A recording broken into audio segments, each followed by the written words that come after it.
గ్రామాలకి తీసుకెళ్ళడం మనం చేయాలి. ఇప్పుడు అది మన ముందు పుస్తకాలు మన దగ్గరికి రావడం, అలాగే సాహిత్య సేవ కూడా విశాలంతా చాలా ఎక్కువ చేసిందని మాకు అనిపిస్తుంది.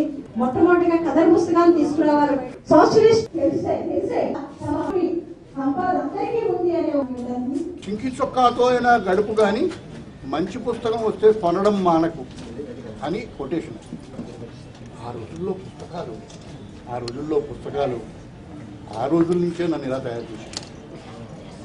ఒక పద్యాన్ని నేను 30-40 సార్లు సభల్లో కోట్ చేసి ఉంటాను. తాజ్మహల్ పద్యాన్ని. ఒక్కొక్క రాతిలో నిమిడి ఉన్నవి షాజహాను భుబుక్కు నెడందలో నుడిగిపోయిన రక్తపుంచుక్కలలోని చక్కదనం అనేది పద్యం. ఈ పద్యం చదివి చాలా బాగుంది అనుకుని రాస్తే గణాలు కుదరటం లే.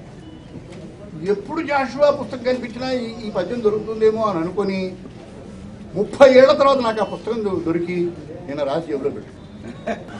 తప్పనిసరిగా చేత్తో పట్టుకు చదువుకోగలిగిన ఒక మాట, ఒక గొప్ప ఆలోచన, ఒక గొప్ప స్నేహితుడు, ఒక గొప్ప వక్త, ఒక గొప్ప మార్గదర్శి, ఒక గొప్ప హితైషి కావాలంటే పుస్తకం కావాలి.